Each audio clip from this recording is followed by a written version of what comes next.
Hello everyone, जय हिंद। आज हम बात करेंगे 28 अक्टूबर 2025 के करंट अफेयर की। तो चलिए स्टार्ट करते हैं आज का फर्स्ट क्वेश्चन में पूछा गया है कि भारत के 53 चीफ जस्टिस कौन बनेंगे। तो उनका नाम है जस्टिस सूर्यकांत, और ये है कहाँ से?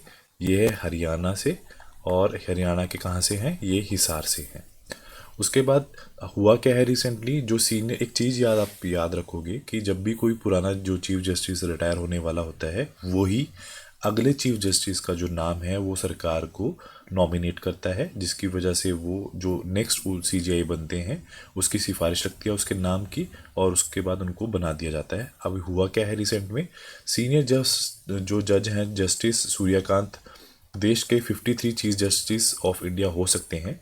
जो वर्तमान चीफ जस्टिस भूषण आर गवाई ने इस नाम की सिफारिश केंद्र सरकार को की है, मतलब सेंट्रल सरकार को उन्होंने की है। इसके साथ साथ जो सीजीआई की नियुक्ति की प्रक्रिया शुरू हो गई है, इसकी वजह ये है क्योंकि जो हमारे गवाई साहब हैं, सीजीआई हैं, उनका जो कार्यकाल है वो 23 नवंबर को समाप्त हो रहा है। परंपरा के अनुसार होता क्या है, वर्तमान जो सीजीआई है जो अभी हैं वो अपने उत्तराधिकारी जो नेक्स्ट सीजीआई है उनका नाम सिफारिश सरकार को तब करते हैं जब उनका कार्यकाल समाप्त होने के करीब होता है। तो उनका जो नाम दिया गया है जस्टिस सूर्यकांत 24 नवंबर को जो नेक्स्ट सीजीआई हैं उनके रूप में शपथ ले सकते हैं, और उनका जो कार्यकाल है वो 9 फरवरी 2027 तक रहेगा। उसके बाद वो रिटायर हो जाएंगे।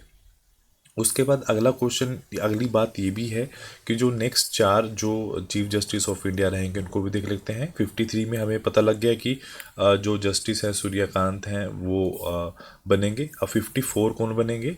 इनका नाम है विक्रम नाथ, 7 फरवरी 2027 से 23 सितंबर 2027 तक। 55 जो जस्टिस बनेंगे बीवी नागारत्ना, जो 24 सितंबर 2027 से 29 अक्टूबर 2027 तक, और ये भारत की पहली चीफ जस्टिस ऑफ इंडिया बनेंगी। और 56 में जो जस्टिस हैं वो पीएस नरसिम्हा है, 30 अक्टूबर 2027 से 3 मई 2028 तक। और उसके बाद है 57 जस्टिस जे बी परादीवाला, जो है 3 मई 2028 से 11 अगस्त 2030 तक ये चीफ जस्टिस ऑफ इंडिया बनेंगी। उसके बाद अगला क्वेश्चन पूछा गया है कि स्पेन, एक अभी हाल में ही एक मिलिट्री एक्सरसाइज हुई है, तो याद रख आप हमने ये देखना है स्पेन के ओशन स्काई 2025 नामक वायुसेना अभ्यास में भाग लेने वाला जो पहला गैर नाटो देश कौन सा बन गया है। तो उसमें जो उसका राइट आंसर है वो हमारा प्यारा भारत है। हुआ क्या है रिसेंट में, जो भारत वायुसेना है, इंडियन एयरफोर्स ने स्पेन के ओशन स्काई 2025 जो अभ्यास में भाग लेने वाला पहला गैर नाटो देश बन गया है। यह अभ्यास 20 से 31 अक्टूबर 2025 में स्पेन के गैंडो एयरफोर्स पर आयोजित किया जाएगा। उसके साथ साथ इस अभ्यास का उद्देश्य क्या है? अंतर्राष्ट्रीय सहयोग है और संयुक्त वायु जो अभियानों को मजबूत करना। भाग लेने वाला देश कौन सा है? भारत। कौन सा देश है जो आयोजक है? वो है स्पेन। कौन सी जगह पे ये होने वाला है? गैंडो बेस जो कहाँ है? स्पेन में। नाटो की जो स्थापना हुई है 4 अप्रैल 1949 में, जो मुख्यालय है ब्रसेल्स बेल्जियम, और जो सेक्रेटरी जनरल है उनका नाम है मार्क रूट। उसके बाद अगला क्वेश्चन पूछा गया है, हाल में ही विज्ञान रत्न पुरस्कार 2025 किसे प्रदान किया गया है? तो उनका नाम है जयंत विष्णु नीलांकर, जो है उनको ये पुरस्कार दिया गया है। तो हुआ क्या है, भारत सरकार है राष्ट्रीय विज्ञान पुरस्कार 2025 की घोषणा की है, और ये जो पुरस्कार है वो 4 श्रेणियों में दिया जाता है: विज्ञान रत्न, विज्ञान श्री, विज्ञान युवा, विज्ञान टीम पुरस्कार। तो राष्ट्रीय विज्ञान पुरस्कार की जो शुरुआत कब हुई है? 2023 में इसकी शुरुआत हुई है। तो रिसेंट में विज्ञान रत्न पुरस्कार 2025 में किसे सम्मानित किया गया है? प्रोफेसर जयंत विष्णु नीलेकर, जो कौन है? एक खगोल भौतिक वैज्ञानिक है। उसके बाद अगला क्वेश्चन पूछा गया है, एजियन का जो 11वां सदस्य कौन बने हैं? तो उसका नाम है तिमोरे लास्ते, जो है वो 11वां सदस्य बना है। हुआ क्या है, आपको ये पहले याद रखना है कि जो कुआलालंपुर मलेशिया में आयोजित 47 एशियन शिखर सम्मेलन में तिमोर लास्ते जो है उसका जो संगठन है उसका 11वां सदस्य घोषित किया गया है। यह कब किया गया है? 25 साल बाद एशियन का ये पहला विस्तार किया गया है, एक्सपेंशन किया गया है। तिमोर लास्ते ने 2011 में एशियन में शामिल होने की एप्लीकेशन दी थी, मतलब 1/11/2011 में दी है। 14-15 साल बाद इनका जो आवेदन है उसको एक्सेप्ट किया गया है। तो आपको ये याद रखना है 2025 में जो आसियान है उसका जो उद्देश्य जो अध्यक्ष हैं उसका देश मलेशिया देश होगा। उसके बाद अब आसियान है क्या, आपको ये फुल फॉर्म पता होनी चाहिए। Association of south east Asian nation, जिसकी स्थापना 8 अगस्त 1967 1967 में हुई थी। उद्देश्य क्या है, क्षेत्रीय सहयोग और शांति बनाए रखना। 11 सदस्य देश हैं, Brunei, Cambodia, Indonesia, Laos, Malaysia, Myanmar, Philippines, Singapore, Thailand, Vietnam और अब जो रिसेंटली जुड़ा है वो है तिमोर लास्ते। और आपको भारत की स्थिति पता होनी चाहिए, भारत इसका सदस्य नहीं है, बट भारत इनके साथ एक डायलॉग पार्टनर है, मतलब संवाद साझेदार है। मुख्यालय कहाँ है, जकार्ता, इंडोनेशिया में। एशियन शिखर सम्मेलन का काम क्या होता है, ये व्यापार, सुरक्षा, पर्यावरण और राजनीतिक स्थिरता जैसे मुद्दों पर चर्चा की जाती है। उसके बाद अगला क्वेश्चन है, अक्टूबर 2025 में यूरोपीय संघ के सर्वोच्च मानव अधिकार जो सम्मान जो है उसके अंदर रिसेंटली मानवाधिकार सम्मान सखारोव पुरस्कार जो है उसे किसे सम्मानित किया गया है। तो उसका जो रीसेंट जो आंसर है वो है अंद्रेज जो पोजोबोट और मिजिया अगालोबेली जो है, दोनों को ये पुरस्कार से सम्मानित किया गया है। और उसके साथ साथ कुछ और सम्मान भी दिए गए हैं, जैसे कि wild life photographer of the year किसे मिला है, विम वैन डेन हैविर को मिला है। उसके बाद नोबल शक्ति पुरस्कार 2025 मारिया कोरिना मचाडो को। उसके बाद इजराइल जो presidential medal of honours Donald Trump को। उसके बाद है शास्त्र रामानुज पुरस्कार 2025 डॉक्टर अलेक्जेंडर स्मिथ को। वैश्विक IUCN जो कैंटेन मिलर पुरस्कार 2025 है डॉक्टर सोनाली घोष को। एबल पुरस्कार 2025 मासिका काशीवारा को। और महिला बैल्डन डी और जो 2025 है एतना बोनामाती को। और पुरुष बैल्डन डी जो की बात करी जाए तो वो उस्मान डेबलेल को मिला है। उसके बाद अंतर्राष्ट्रीय जल पुरस्कार मिला है डॉक्टर हिमांशु कुलकर्णी को। उसके बाद है रेमन मैग्सेस पुरस्कार 2025 है, वो भारत की एक संस्था है जिसका नाम है एजुकेट गर्ल्स को। पहला विश्विक जो MS स्वामीनाथन पुरस्कार है एडमोले एडनेल को ये पुरस्कार से सम्मानित किया गया। उसके बाद हाल में ही भारत ने जो 2030 में राष्ट्रमंडल खेलों की मेजबानी की बोली जीत ली है। उसका आयोजन कहाँ किया जाएगा, उसका जो आयोजन है वो अहमदाबाद में किया जाएगा।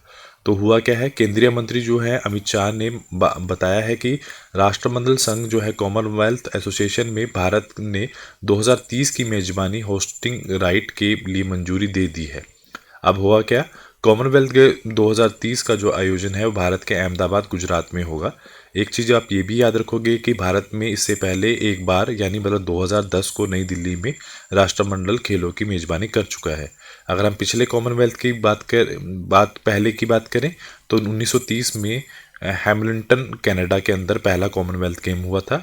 अगर हम लास्ट की बात करें 2022 में 22वां जो एडिशन हुआ है वो ब्रहनगिम जो है यूनाइटेड किंगडम में हुआ है। और अगला 2026 का जो 23 एडिशन होगा वो ग्लासगो स्कॉटलैंड में होगा। और जो नेक्स्ट भारत ने होस्ट किया था 2010 में, वो कौन सा एडिशन था, वो 19 एडिशन था जो नई दिल्ली के अंदर आयोजित किया गया था। उसके बाद अगला क्वेश्चन पूछा है, हाल में ही एक निधन हुआ है किनका हुआ है, राजमाता सरिकिति जो है उनका निधन हुआ है। उनका संबंध किस देश से है, तो उनका राइट आंसर है थाईलैंड से वो संबंधित हैं।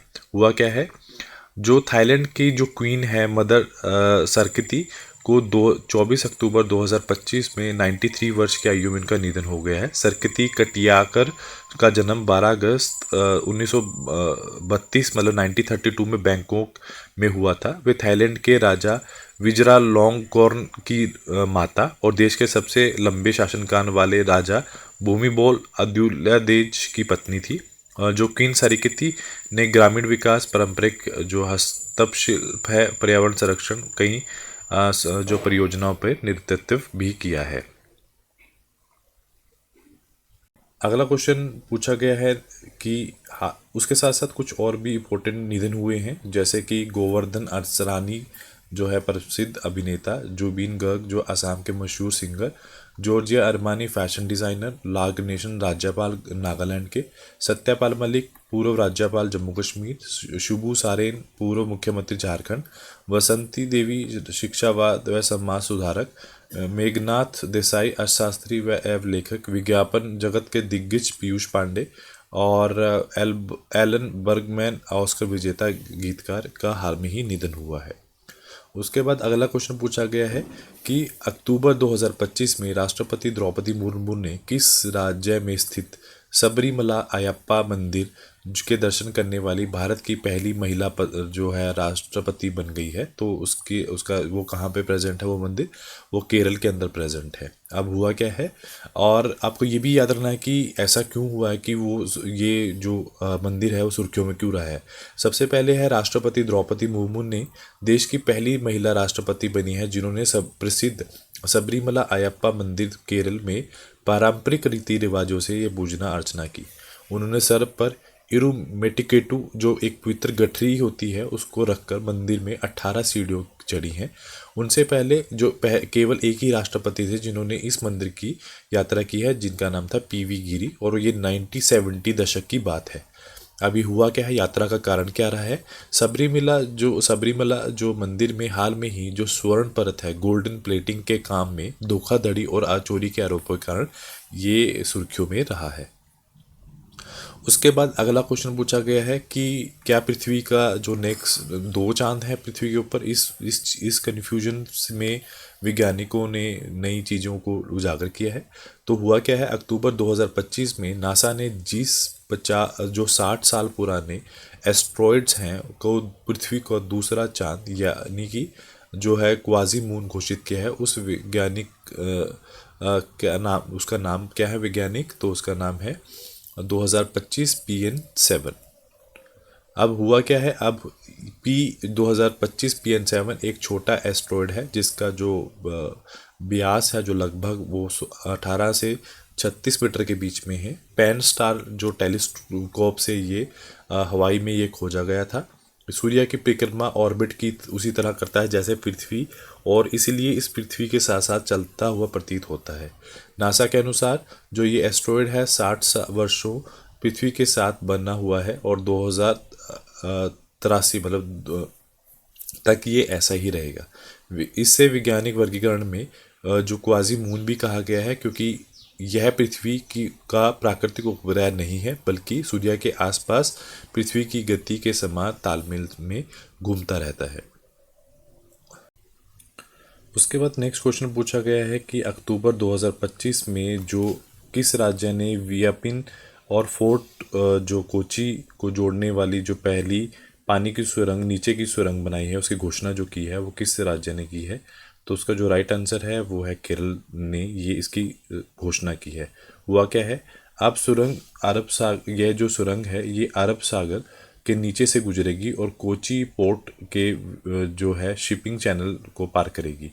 इस परियोजना के लिए जो है लागत जो है 2672 करोड़ 2672 करोड़ रुपए है, और जो इसकी जो लंबाई है ट्विन ट्यूब टनल की 2.75 किलोमीटर रहेगी, जिसमें 1.75 किलोमीटर बोर सुरंग है और 1 जो किलोमीटर है कंड एंड कवर सेक्शन शामिल है। उससे पहले भारत की जो अंडर वाटर मेट्रो सुरंग है 2017 में कोलकाता मेट्रो के लिए हुगली नदी के नीचे बनाई गई थी। उसके बाद अगला क्वेश्चन पूछा गया है कि हाल में ही विश्व पैरा जो पावर लिफ्टिंग चैंपियनशिप 2025 का जो आयोजन है वो कहाँ किया गया है, वो मिस्र के अंदर किया गया है। हुआ क्या है, रिसेंटली जो 11th एडिशन है 11 से 18 से 2025 में किया गया है। जो स्थान है वो कहाँ पे किया गया है, ये इजिप्ट के अंदर किया गया है। यह अफ्रीकी महाद्वीप में आयोजित होने वाली पहली चैंपियनशिप है। उसमें जो इंडिया की परफॉर्मेंस है, इंडिया ने सिर्फ 1 गोल्ड और 2 ब्रोंज जीते हैं। जो गोल्ड किसने जीता है उनका नाम है विनय है, और जो 72 किलोग्राम कैटेगरी के अंदर। नेक्स्ट जो एडिशन होगा वो 12th जो एडिशन होगा 2026 में बहरीन में होगा। उसके साथ साथ इंटरनेशनल पैरालंपिक कमेटी की जो स्थापना है 1989 में हुई है। जो प्रेसिडेंट है एंड्रयू पार्सन है और हेडक्वार्टर है बॉन, जर्मनी। उसके बाद अगर हम रैंक की बात करें तो जिसने सबसे ज़्यादा मेडल जीते हैं तो सबसे पहला है चाइना, जिन्होंने 15 जो है जो उन्होंने परफॉर्मेंस ली हैं, जो गोल्ड जीता है वो है 10, 3 सिल्वर हैं और 3 ब्रोंज हैं, टोटल 15 हैं। उसके बाद नाइजीरिया 3 गोल्ड और 4 सिल्वर और 3 ब्रोंज, तो 11 है। उसके बाद इजिप्ट 2 गोल्ड 1 सिल्वर और 4 ब्रोंज, 7 हैं। उसके बाद ईरान 2 गोल्ड 2 सिल्वर 2 ब्रोंज और ये टोटल है 6। और उसके बाद है ब्राज़ील, जिन्होंने 1 गोल्ड 3 सिल्वर और 2 ब्रोंज जीते हैं, जिसकी वजह से उनकी जो संख्या हो चुकी है वो 6 हो चुकी है। और उसके बाद अगला क्वेश्चन पूछा गया है कि हाल में ही किसने ग्लोबल हैकथॉन हरबिंगर 2025 लॉन्च किया है। तो वो ये लॉन्च किया गया है आरबीआई द्वारा, ये लॉन्च किया गया है। इसमें होता क्या है, आपको ये याद रखना होता है कि हैथकॉन एक ऐसा इवेंट होता है जहां लोग प्रोग्रामर जाते हैं, डिज़ाइनर जाते हैं, तकनीकी पेशावर जो निश्चित समय में के भीतर किसी भी विशेष चुनौती, चैलेंज या समस्या को हल करने के लिए एक साथ काम करते हैं। इस प्रक्रिया में नए सॉफ्टवेयर, हार्डवेयर और ऐप बनते हैं जो और अक्सर एक प्रोटोटाइप या कार्यशील समाधान तैयार किया जाता है। प्रतिभागियों को मुख्य 3 विषयों में समाधान निकालने की चुनौतियां दी जाती हैं: tokenisation and enhance customer KYC, know your customer, offline central bank digital currency. उसके बाद augmenting trust in the digital transaction, bank और जो एनबीएफसी के निवेश को आकर्षक बनाने के लिए फिनटेक इनोवेशन का भी बढ़ावा दिया जाता है। जो मनी प्राइज होता है, विजेता को 40 लाख मिलते हैं और विजेता को 20 लाख मिलते हैं। लास्ट में है बंगाल की खाड़ी में उत्पन्न चक्रवाती तूफान मोथा, जो है किस देश ने किया है। तो उसका जो राइट आंसर है, थाईलैंड द्वारा वो नाम दिया गया है। हुआ क्या है, बंगाल खाड़ी के जो दक्षिणी पूर्वी हिस्से में बना दबाव क्षेत्र में चक्रवाती जो तूफान मोथा में बदल चुका है। तूफान जो है का नाम थाईलैंड द्वारा सुझाया गया है। इसका मतलब होता है सुगंधित या सुंदर फूल। यह तूफान 27 और 28 अक्टूबर 2025 के बीच आंध्र प्रदेश के तटीय इलाकों में टकरा सकता है। मौसम विभाग के ने इसे गंभीर चक्रवाती तूफान की श्रेणी में रखा है। प्रशासन ने आंध्र प्रदेश, उड़ीसा, पश्चिम बंगाल में हाई अलर्ट जारी कर दिया है। तो आज के लिए इतना ही। Do like share subscribe my channel. Thank you so much.